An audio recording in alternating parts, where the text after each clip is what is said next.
Padang, sate. Gado-gado, lontong, ketupat. Wah. Assalamualaikum warahmatullahi wabarakatuh kepada semua para subscriber saya, para viewers, peminat kalau ada. Jumpa lagi dengan saya Shima dalam Nohas TV.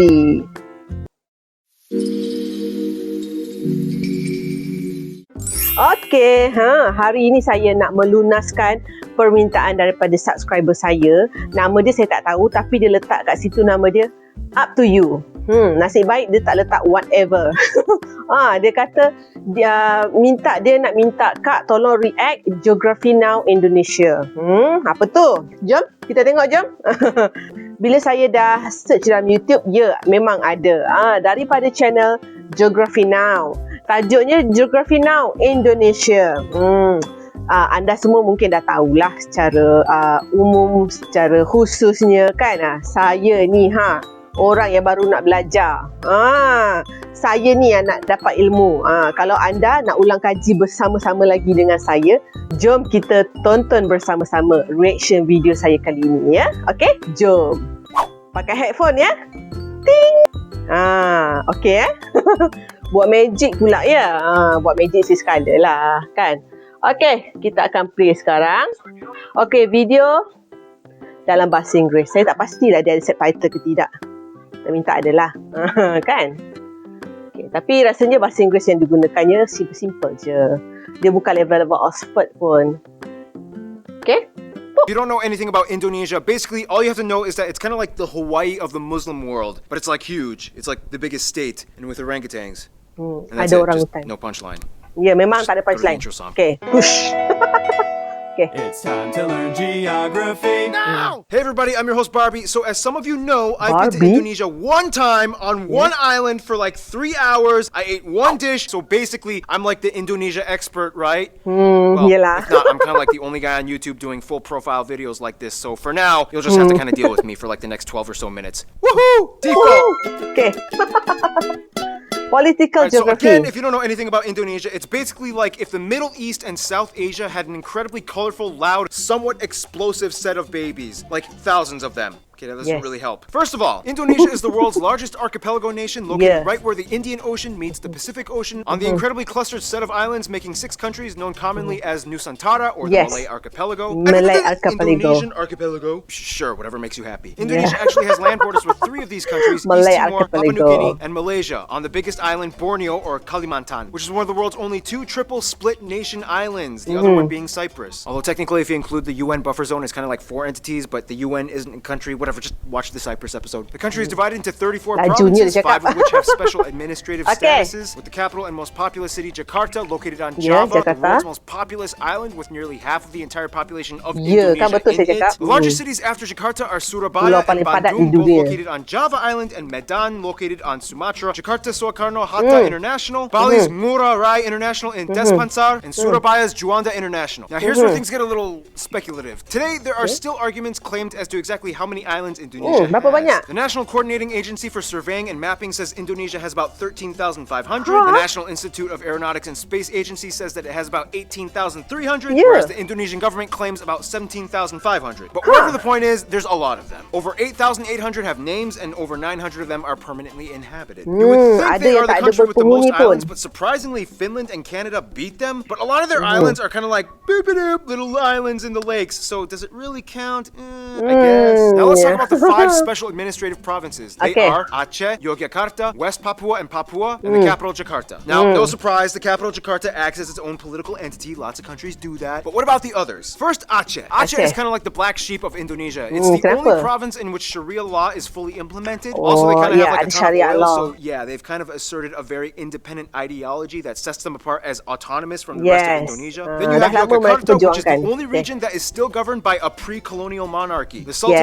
of Ada Jakarta, who sultan kat acts as a situ. hereditary governor. Otherwise, we get the Yes, two sultan Papuas, sebagai which governor. collectively used to be the province called Irian Jaya, but Yeah. then in 2003 they got split into two. Basically, this is the place that has the least in common with the rest of Indonesia. It has a culture and background closer to their cousins across the border in Papua New Guinea. So then why is this part of Indonesia? Well, long story short, Indonesia was basically like, well, now that we have our full sovereignty, we get everything that the Dutch colonized. But the people of Papua were not too happy. So then Indonesia was like, all right, we'll give you a vote to stay or leave. However, we would strongly implore you to make the right decision. So they voted to stay in. A lot of people complained. There's still some current opposition. And to this day, the area has a relatively high level of autonomy. And the government kind of just leaves them alone, except for when it comes to mining for resources. Oh, and the South Maluku area also kind of has like an independence South dispute thing Maluku. kind of going on. But the major opponents to the Indonesian government are primarily based in the Netherlands. Then you have the strange Riau Islands, which look Riau like they Island. should belong to Malaysia, but they don't, even though they have a strong Malay-derived culture. Then you have the Ambalat Sea Block, which has a ton of oil that both they and Malaysia argue over. So that essentially covers most of the administrative divisions of Indonesia. Some of the most notable spots of interest in Indonesia might include the National Monument and Museum, Royal Keraton Yogyakarta Palace, Ratu Boko, Magelang and chicken-shaped churches, Borobudur, disputedly the largest Buddhist temple in the world, Maimum Palace, the Taman Sari Underground Mosque, the Equator Monument, the Pura Ulun Danu Bratan Lake Temples. Try to say that 5 times fast. Pura Ulun Danu Batan Lake. The Millennium Bridge, the Susah Sacred dia nak Monkey cakap, Temple, the Hellmouth or Elephant Cave, the 7-story pagoda of Cebu, the smoked mummy villages of Aikim and Jiwika in Papua. Or if you're lazy, you can just go to the Taman Mini Indonesia Indah Park, which kind of has like a bunch of replicas of all the famed sites in Indonesia. Oh, and keep in mind, there's Dutch colonial style buildings all over, too many ancient Masih temples banyak. and pagodas to list. And no matter how many buildings and landmarks are built, they will never compare to what Mother Nature has done. Which brings us to... Indonesia's Mother land is like Nature's. that one ex we all had back in our 20s that we trusted a stupid friend to hook us up with. Super attractive, but almost killed you a few times. Indonesia lies on what is labeled as the prehistoric continental shelf known as Sundaland, which during the Ice Age times pretty much connected all of the islands together before the Wallace Line until the ice melted and filled in the gaps. Now this is where things get incredibly messed up. Not only is Indonesia right in the worst part of the Ring of Fire, but the country is basically smashed between three converging major continental plates. The Eurasian, the Pacific, and the Australian plates, with dozens of minor plates and rifts like the Sunda, Timor, Banda, Molucca, and so on. This in return gives Indonesia over 400 volcanoes, disputably more than any in the world, with over 150 active ones, making it the most volcanically active country in the world as well. This means on a daily basis, Indonesia experiences on average about 4 earthquakes a day, ranging anywhere between the small, timid 3 to a noticeable 6 on the Richter scale. And you never know where or when they will happen. Impressive. Nonetheless, volcanoes can be a good thing, especially when concentrated close to the equator, as the warmer, humid climate allows moisture and minerals to coalesce, creating some of the most fertile land on the planet. This is why places like Hawaii and Iceland are so radically different despite both being volcanic islands. In the end, Indonesia got blessed with a flourishing abundance of flora and fauna, the second highest concentration in the world after Brazil, many of which being endemic species like the Rafflesia arnoldi and the Titan arum, the largest flowers in the world, which each smell like rotting corpses. And at over 180, they also have the highest concentration of mammals out of anywhere in the world. Nonetheless, the national animal is actually a reptile, the largest in the world at 3 meters long, the famous Komodo dragon, which you can find a bunch of on Komodo Island, which is where they get their name from. And they can kill people. Yes. Just a heads up. And the surprisingly not national animal, even though everybody knows and loves them, the only great ape in Asia, orangutans, are only found on this archipelago as well. By the way, they look docile and quiet, but orangutans can rip off your arm if you anger them. Yeah. So don't. Otherwise, the largest mountain, Puncak Jaya, is located in the east in Papua. The longest river, the Kapuas, flows on Kalimantan, or Borneo Island, starting in the east, emptying into the South China Sea. The largest lake, as well as the largest volcanic lake in the world, Lake Toba, can be found on Sumatra. This is also the site of the largest speculated volcanic explosive eruption on Earth that essentially created a worldwide volcanic winter. The eruption was so big that you can literally observe ashes from the explosion that went as far as Malawi in East Africa. Remember, guys, Mother Nature is beautiful, but if she wants, she can kill you. Close to Puncak Jaya is Grasberg, the largest gold and copper mine in the world. And on Mount Ijen on Java, which spews out blue lava, all over you can find intrepid sulfur miners that literally go into the base of the volcanic craters, risking health just to get raw sulfur ores. Otherwise, you have other anomalies like the Sidoarjo mud volcanoes, the 3-colored Lake Kelimutu in Flores, and the Kakaban Island Jellyfish Lake. Too many strange places. To this day, Indonesia is the #1 producer of palm oil, cloves, cinnamon, nutmeg, coconut, and vanilla. Some national dishes might include things like Spices. rendang, satay, Rendang, or satay. gado-gado, lontong, Gado-gado, ketupat, lontong, papeda, ketupat. ikan bakar, pempek, Wow. tumpeng, Wow. lemang, and the national dish Tak, Malaysia nasi tak goreng, marah which lah. basically just means fried rice, which has no exact recipe. Saja You lah can mix tu it nak up and provoke. kind of do Kita whatever tak you want to marah it. lah. Oh, and keep in mind, Malaysia might argue that some of these dishes belong to them, but that's a whole other story tied in with history and culture. We got Abaikan. time. Why not talk about it? Provokasi tak baik saya abaikan. Now, there's a lot of Okay. curious mysteries when it comes to Indonesia's people. Like, how did they become predominantly Muslim? Or what's the whole deal with them in Malaysia? Or wait, this guy is considered an Indonesian? What? First of all, the country has about 263 million people, making it the fourth most populous country in the world, with the largest population of Muslims as well. Now, here's the thing. In a sense, yes, 95% of the population is considered native Muslim. Indonesian. But that's an incredibly broad term, considering that Indonesia has native about Indonesia. 300 different ethno-linguistic groups split up across all the island regions of the country. If you look at a map with the actual ethnic group breakdown, it kind of looks something like this. Nonetheless, the two largest parent ethnic groups are the Colourful. Javanese that make up about 40%, the Sundanese that Javanese. make up about 15%. Otherwise, the rest of the population is primarily made up of smaller groups and Batak, tribes that have Banjar, only around 2 to Bugis, 3% each, Balinese, like the Batak, the Sulawesi, Minangkabau. Balinese, Minangkabau, Betawi, Papuan, Dayak, and so on. Finally, about 5% are non-indigenous Indonesians like Chinese, Arabs, Indians, and even a few Europeans. They also use the Indonesian rupiah as their currency, they use the Type-C plug outlet, and they drive on the left side of the road. And here's where things get a little yelah. confusing. Culture and language. The one thing that kind of unites all Indonesians is that they share the national language Bahasa Indonesia, Bahasa which means Indonesia. the Indonesian language. However, Yes. Bahasa Indonesia is actually kind of like a lingua franca to many of the people, as Indonesia is the world's largest trilingual country. In addition to Bahasa Indonesia, most people speak their own mother tongue as well as English. Yep, English. They caught on quick when they realized it was the money language. The funny thing is, even though the Javanese make up the largest people group, the Javanese language is not an official language. Technically, it could have been, but then that would have favored one people group over all the others, which would have caused tension. So they kind of had to choose like a neutral default. Plus, Yes. Javanese is like really hard to learn, and the original writing system, although very Bahasa beautiful, ni is kan bahasa incredibly lama difficult to kan? write. Nonetheless, at nearly 100 million Sanskrit. speakers, this makes Javanese the largest non-official minority language in the world. And that's why the Bahasa Indonesia language is so strange. It's not even technically indigenous to Indonesia, but more Malay-derived. To this day, Yes. people who speak Bahasa Indonesia can understand somewhere around 60 to 70% of what their neighbors are saying in Malaysia. The biggest difference, though, would be the loan words, as Indonesia took quite a bit of influence from the Dutch back in colonial times. For example, kantor versus kantor, doctor Kantor. versus dokter, mantel, mantel, oma, opa, wortel,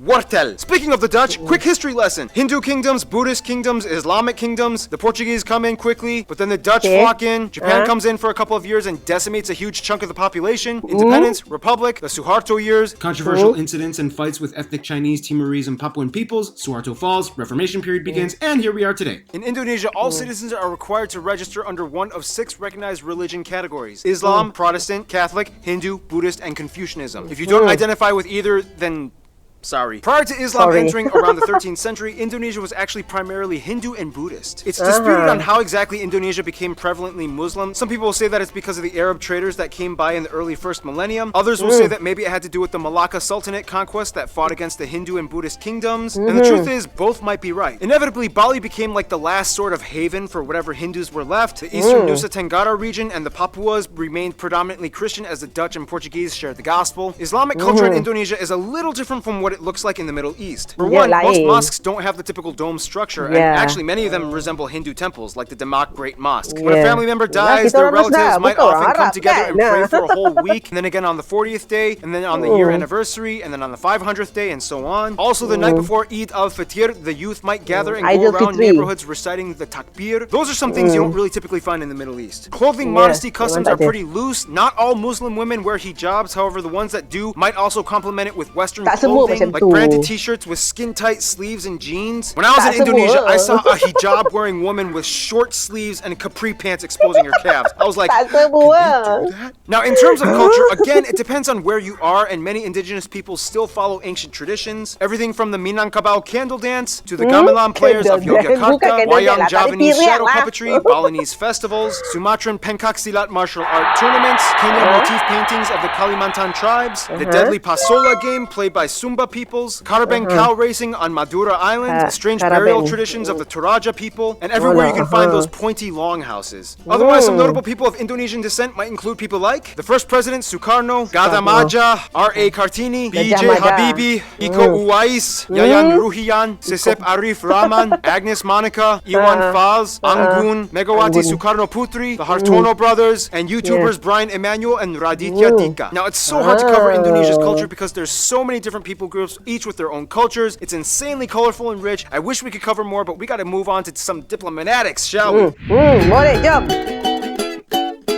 Okay, so Balik Indonesia is laju, basically kan? like the kingpin of Southeast Asia with the largest population and economy, as well as being a member of the G20. Therefore, they know how to manage relations. First of all, the rest of the Muslim nations in the Middle East generally get along with Indonesia as they see them as kind of like their strange Asian cousins. Indonesians make up the largest group of pilgrims for the Hajj in Mecca. However, there has been some controversy with Saudi Arabia in regards to migrant worker abuse and death sentences. Since then, Indonesia Banyak jugalah dramatically ada decreased dengar its kes expat tu. programs. The US, the Netherlands, and Australia are kind of like their biggest non-Asian supporters. In addition to trade and business, the US played a huge role in Indonesia's independence, and they worked closely during Cold War times. The Netherlands still holds close ties to Indonesia despite post-colonial bitterness. Plus, tons of Sampai Indonesians sekarang, live in the Netherlands. To this day, they have the second largest population of Indonesians outside of Indonesia after Malaysia at nearly 2 million. Australia gives some of the most aid to Indonesia, especially after catastrophe incidents. And even though there are some controversies involving immigration and attacks on Australians abroad, they still share close ties generally. Now, Indonesia and Malaysia are kind of like the Colombia and Venezuela of Southeast Asia. They're like the twins separated at birth and have a strange Abang-adik. love-hate relationship. Malays Love-hate. accuse Indonesians of stealing their culture and Love-hate, language. tak Indonesians adalah. accuse them of not being grateful for all their help during war times. But when they actually meet up as people, it's like they're totally brothers. Nonetheless, most Yeah. Indonesians I talk to have said Japan is probably their best friend, which is funny because Japan kind of really messed things up during World War II. Nonetheless, they've moved on, and today Japan makes up the largest export partner. Tourists flock in year-round, and the two have been building each other up for over half a century. In conclusion, Indonesia's people are very much like their islands, numerous with lush, colorful, strange diversity. Sometimes a cyclone, earthquake, or volcano of controversy erupts, but at the end of the day, they still flourish together as one. Stay tuned, Iran is coming up next.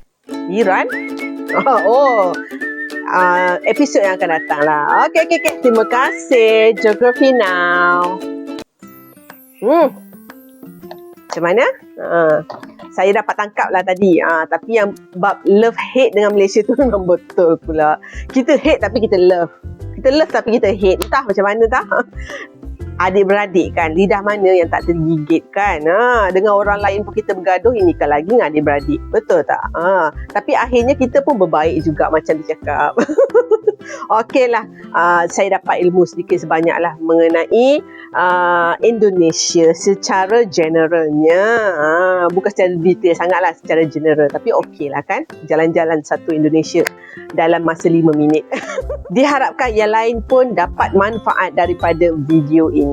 Okey, kita jumpa lagi ya. Tapi sebelum itu jangan lupa subscribe, like, komen dan share video saya ini jika ia mendatangkan manfaat kepada diri anda dan juga masyarakat sekeliling anda juga. Okey, jumpa lagi ya.